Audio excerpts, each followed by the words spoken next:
Assalamu alaikum.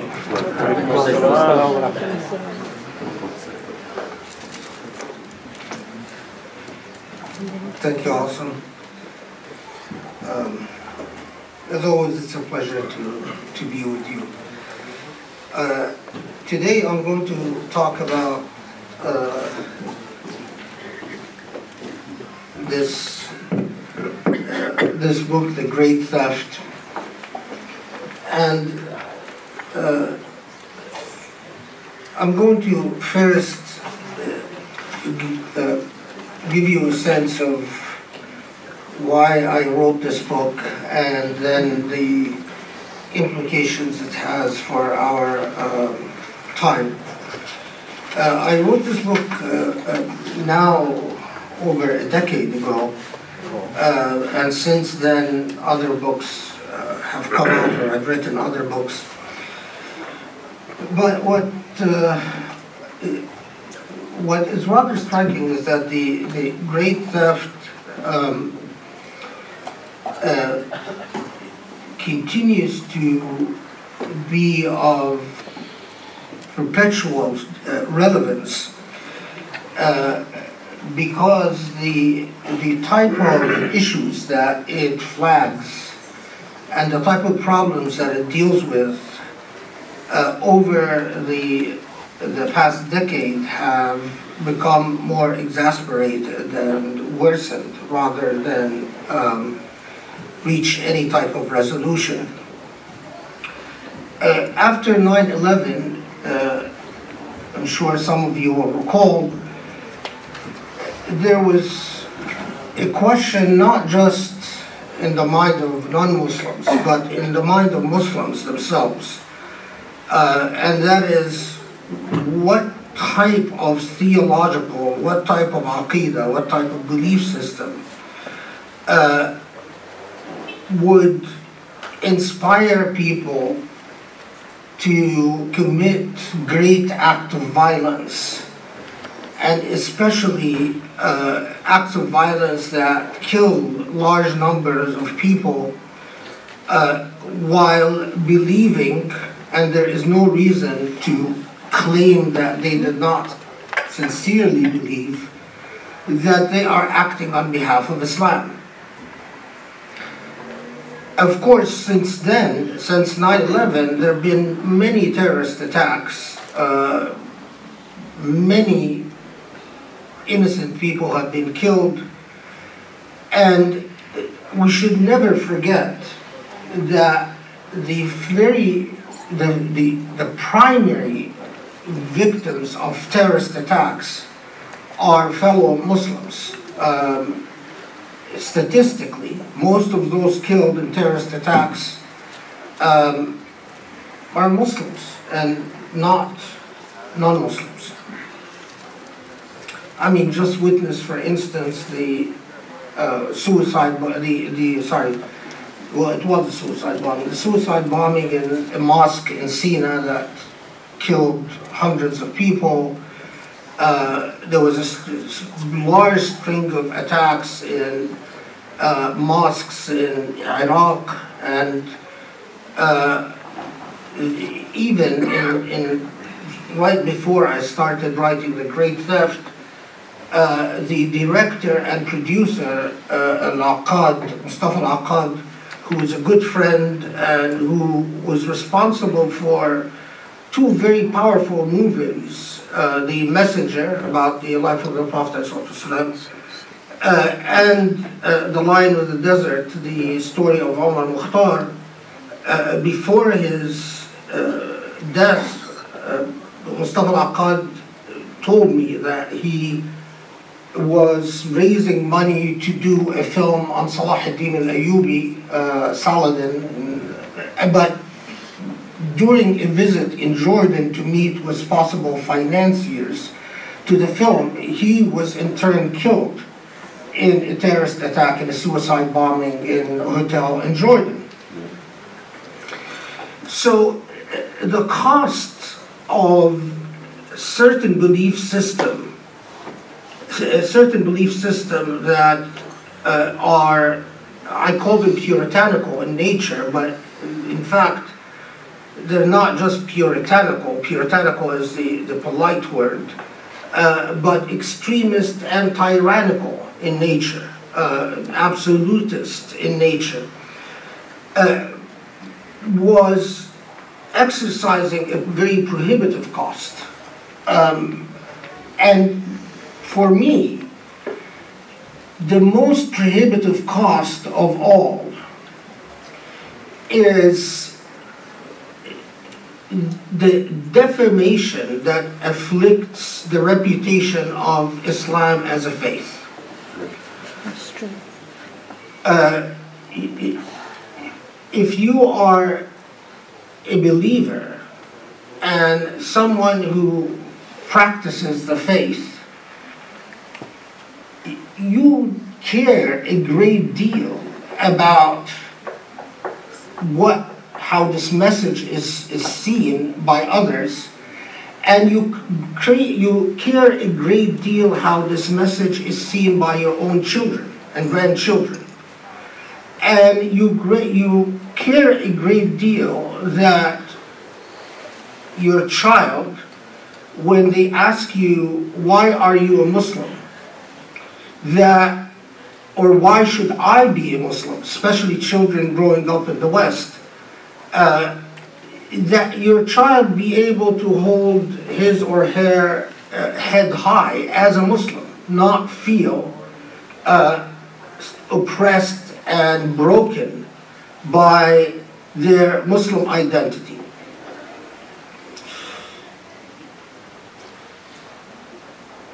In many ways, I wrote The Great Theft in order to state the obvious. And the obvious, to my mind, that as a theologian and as a jurist, that the beauty of Islam cannot be allowed to be sullied and deformed by those who have adopted a belief system that puts very little value on human life. That it is an article of faith that if you are a Muslim, the very idea of surrender to the divine means, by definition, celebrating everything that comes out of the hand of the divine. That everything that God created in creation, with all its plurality and all its diversity, is reason to celebrate and rejoice. And so as Muslims, we have had a very long tradition where we look at the shu'ub and the we look at peoples and the ikhtilaf, the differences of the alwan and alsina of ethnicities, races, and tongues and languages and religions. We look at all of that as ayatullah, as the manifestations of the richness and wonderful essence of the divine. And if you lose that perspective, then it becomes, and you adopt a fundamentally nihilistic attitude towards creation. In other words, you don't celebrate creation, you rather ignore it and only care about creation to the extent that it affirms your ideological commitments and beliefs. You become a problem. You become a serious problem. You don't become a representative of the tolerant and merciful Islamic message. Indeed, you become quite the opposite. Now, take a step back so just so you know, I'm going to just read the headings of the Great Theft so you get a sense of what the book is about. So first, I start out by talking about Islam and extremism and moderation in the historical moment in which we live, the modern moment. Then I start talking about the roots of the problem, the rise of early Puritans or extremists, then the story of contemporary Puritans or extremists. Then I talk about what all Muslims agree upon, what is in essence what defines the Muslim identity and the Muslim system of belief. Then I move on to God and the purpose of creation. Why do we exist? Why did God create creation? The nature of law and morality in Islam, the nature of the Muslim attitude towards history, and the progression of history to our modern moment.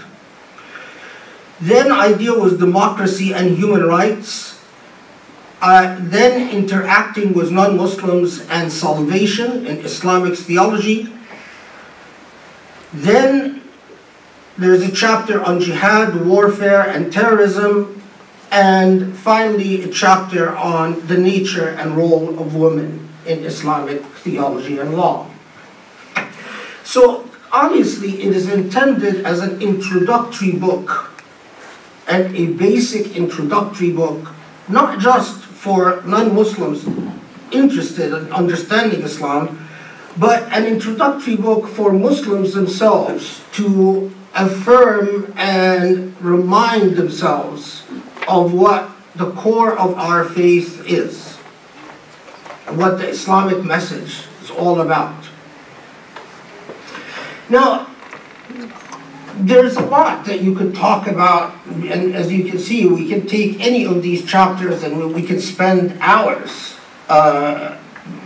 unpacking the material in each chapter, but I'm going to focus on a sort of a sub-element, an element that I think is quite critical for our contemporary moment.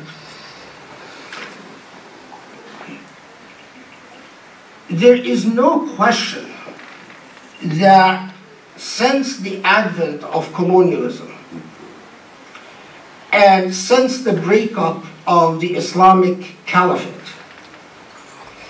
that Muslims have been, like, by the way, a lot of colonized people. We're not the only ones, but we are like other colonized people, people that belong, quote unquote, to the third world, or the polite expression, the developing nations, which I'm not quite sure that we're developing.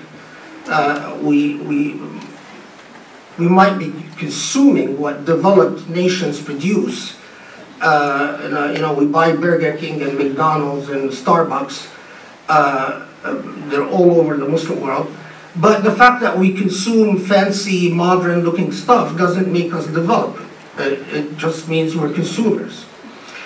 So all colonized countries and third world countries, including Muslims, the prevailing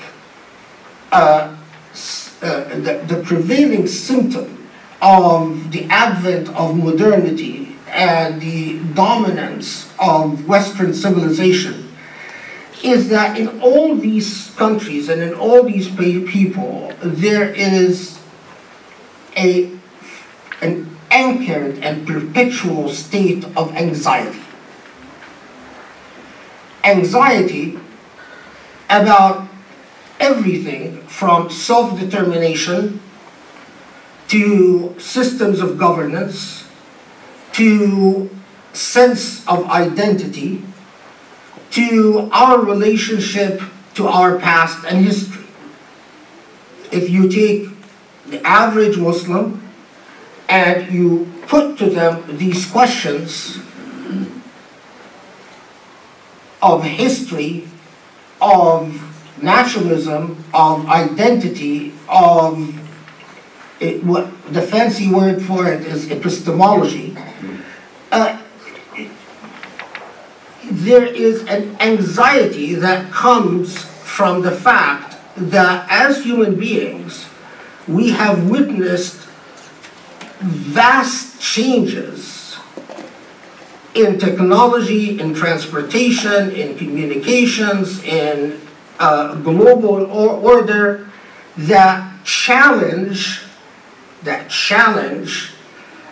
our abilities to relate to our past and to understand our present moment. So, you know, wherever you go in the Muslim world, basic questions. If you ask the average Muslim, what do you think about the Ummah? If they're being entirely honest, they're not sure where the Ummah is. They're not sure what the implications of being faithful to the Ummah. They're not sure what does this entail in terms of understanding the past and what it entails in terms of understanding the here and now and what it entails for tomorrow. If you ask the average Muslims, what is your position on the Khilafah? Again, in a room like this, you could get 100 different opinions. If you ask the average Muslim, what do you believe and what do you feel about jihad? Although it is a core theological element, there's no question.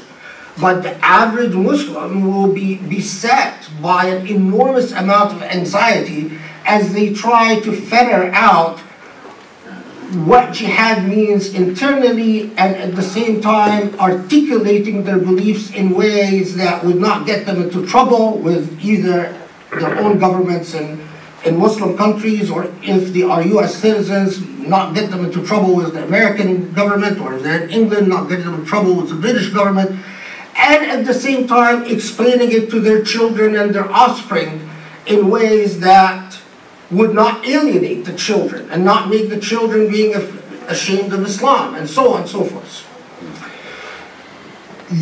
The word for this is, we call it, or I call it, an epistemic anxiety, meaning anxiety about knowledge, anxiety about identity. You take any American kid in the youth group, you take any British kid in their teens, early 20s, you take any Malaysian kid, Egyptian kid, and you can literally see a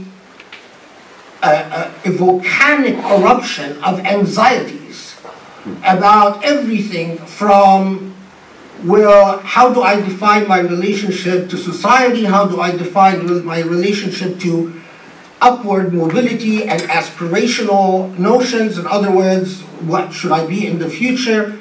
You take anxiety about how do I understand history and so on and so forth. Now, I want to focus about one element of this anxiety that has proved to be disastrous.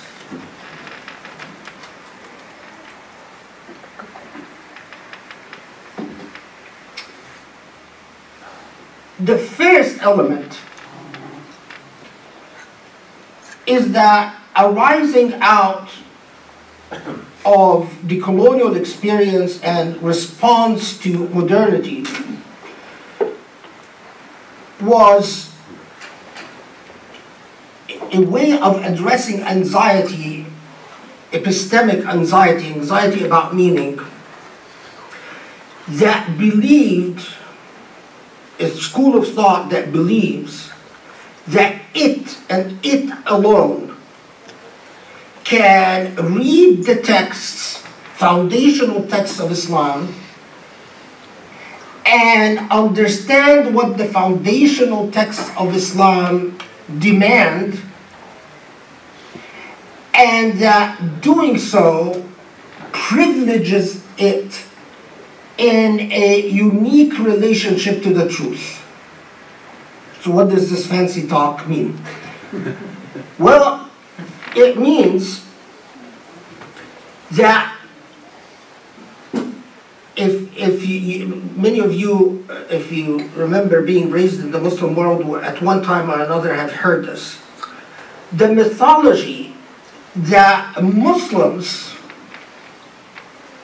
have gone astray from Islam, so much so, have become so corrupted that a puritanical group like the Wahhabis, and particularly the Wahhabis because of the fact they came out of Najd, the fact that they occupied the Hijaz, the fact that they had the financial resources to impose their system of belief upon the rest of the Muslim world.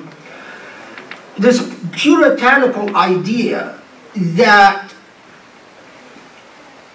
Muslims all over the world and throughout history could have gone astray, and it's as if the only real Muslims were the Muslims of the Salaf, the Prophet ﷺ and his companions, and maybe the successors, the Tabi'een. And then we jump from this group to the puritanical group of today. So who are the good Muslims? Well, the good Muslims were the early generations and the Puritans of today. Now add to this was a very dangerous idea, in my opinion, that it is only the Wahhabis and their followers who understand Tawheed, monotheism. That Muslims throughout history, Muslims through the Umayyad period, through the Abbasid period, through the disintegration of the Khilafah, up to the Ottoman period, have lost sight of what Tawheed means, what belief in one God means. And so, if you look at the literature of the early Wahhabis in the 18th century, it focused obsessively on explaining what monotheism means, adopting something called al-Aqidah al-Tahawiyya. Tahawiyya was an Imam al-Tahawi. He wrote a book called al-Aqidah al-Tahawiyya. Anyway, I know you can get the details in the book, but the Wahhabis co-opted the works of Imam al-Tahawi and co-opted the works of Ibn Taymiyyah and Ibn Qayyim by, what in my view was a corrupt reading of these sources, and proclaimed that they and they alone, and those who will follow them, understand Tawheed, which divides into two forms, Tawheed al-Rububiyyah and Tawheed al-Uluhiyyah. I'm not going to get into, unless you're interested what they are. But basically, a mythology that Muslims through generations and centuries have just become corrupt and gone astray, and they need a theological reformation represented by the Wahhabis and the schools that were offshoots from them, to once again become true Muslims. Now, the result of this was, as Imam Muhammad bin Abdul Wahhab does, was to point to something like the Ottoman Empire, the Ottoman Khilafah, and to regularly refer to it in his literature as a Dawla Kufriya, the Kafir dynasty. So all the Ottomans and all the Ottomans and their allies were declared to be untrue Muslims and indeed kuffar, infidels. But not only that, to declare that Sufis, and by the way, in the 18th century, the majority of Muslims in the world belonged to Sufi orders, because Sufism was so well established. Islam spread primarily through Sufi orders. Islam spread to places like Indonesia and Malaysia and the Philippines and China through Sufism. But the Wahhabis considered Sufism to be a heresy. And so, if you read the literatures of Muhammad bin Abdul Wahhab, all various forms of Sufi orders were declared to be kuffar, as bad as the Dawla Kufriya, the Ottomans.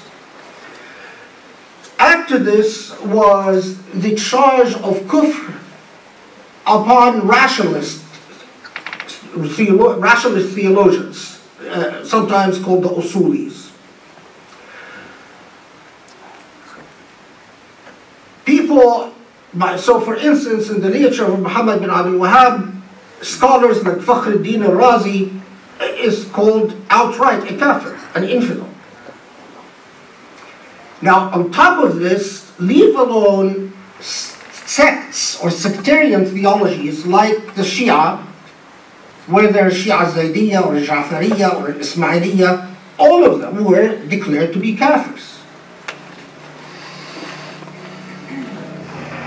Now, you might say, how could this be? How can someone come and say, after 1,300 years of history, that all these other groups of Muslims are kafirs and they alone represent the true faith? Well, it could be, and it is, through something that we describe as epistemic arrogance. What is epistemic arrogance? It is reading the text and believing that you and your group alone can understand the text and the divine will to the exclusion of everyone else. In other words, one of the great achievements of Islam, long before the West discovered the concept, was the idea, the liberating idea of tolerance and pluralism. You know, Tolerance by John Locke and stuff like that, his book on toleration, comes centuries later.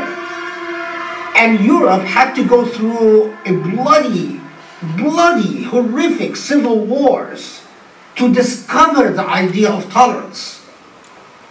The 100-Year War between Catholics and Protestants was justified by European historians as a necessary evil that had the blood money, the payment that had to be submitted, given, in order to emerge with the idea of toleration.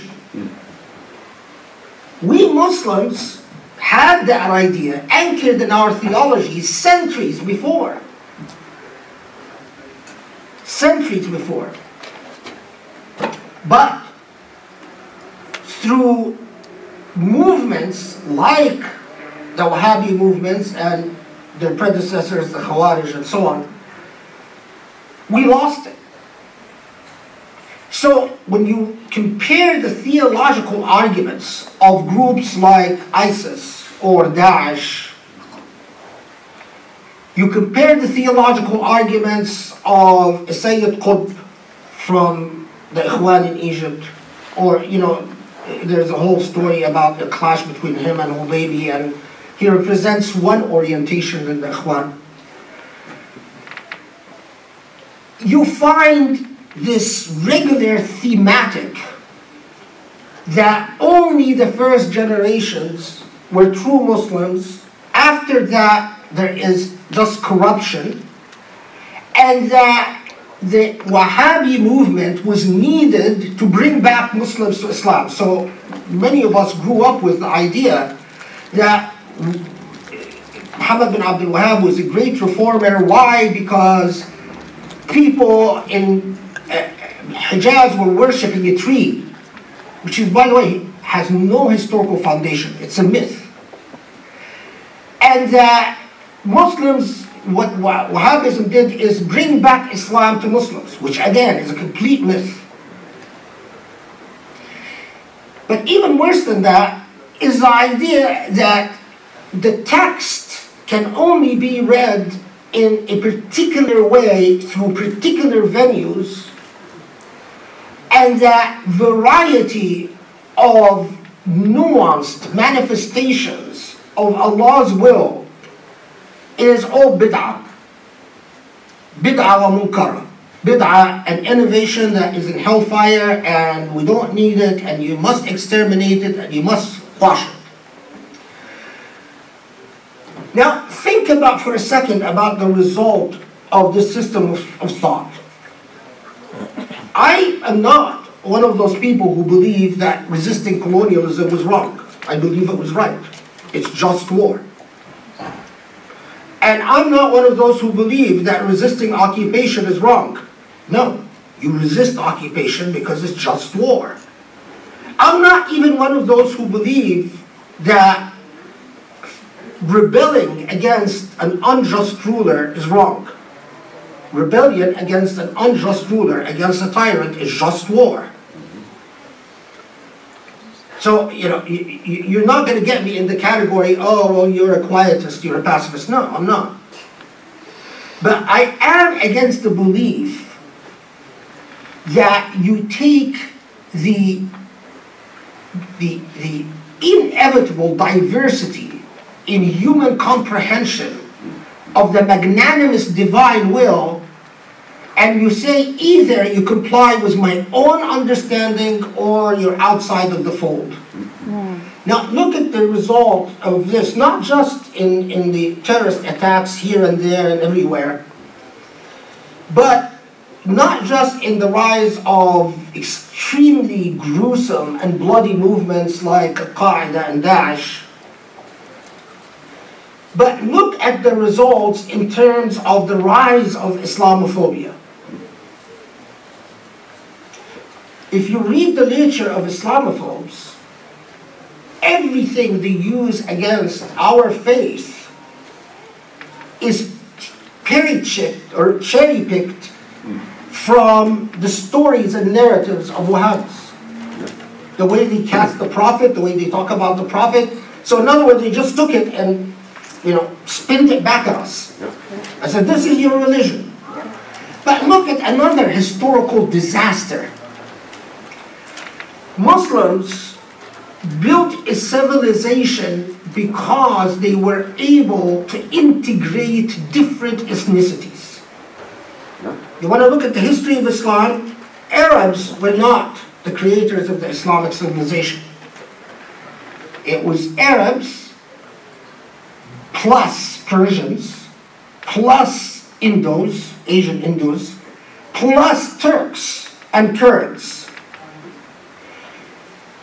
The effect of the puritanical theology was to alienate all non-Arab elements away from the mainstream of Islamic history. So Islam became a primarily Arab phenomena in the mind of the world. And Turks spinned off under all margins.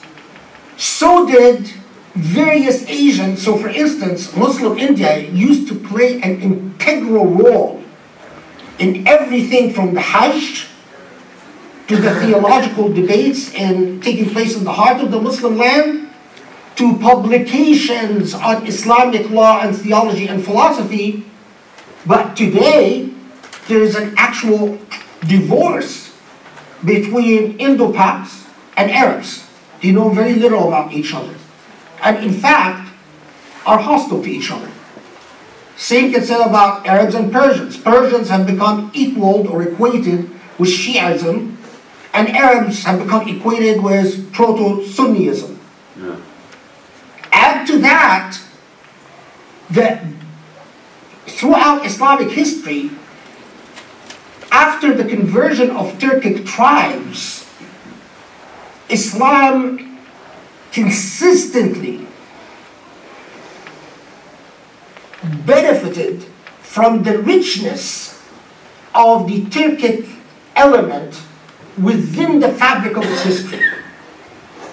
When you took Turkey out of the equation by rebelling against the Ottomans, you helped the colonizers colonize you. You don't have the Ottoman Caliphate anymore. Muslims are killing each other, and then the British and French and Dutch colonies came and said, well, cool, kill each other. We'll just take control, be in charge. And these legacies of puritanical Islam live with us till today. The Islamic revolution of conquering racism and ethnic divisions has been rolled back, and we Muslims have become some of the most racist and ethnocentric people on the face of the earth. And you know what? Islamophobia is coming to bite us in the butt by imposing that same logic on us. We don't work well within our diverse ethnicities anymore. And that is because we have divorced each other. Since the 18th and 19th century, we know very little about each other. Once upon a time, you could go to Hijaz and you find the Indian orders, the various Indian madrasas represented in the Hijaz. You could find the various Persian madrasas. You could find Hijaz was literally a center for Islamic pluralism and diversity. Everyone was represented in Hijaz. You went to Hijaz, you saw a slice of the entire Muslim world. Today, you go to Hijaz, you see a slice of one part of the Muslim world. And that is the people of Najd, the Wahhabis. I don't like to say Wasadis because to name a country after a single family, it's another colonial invention. It was through and through a colonial invention.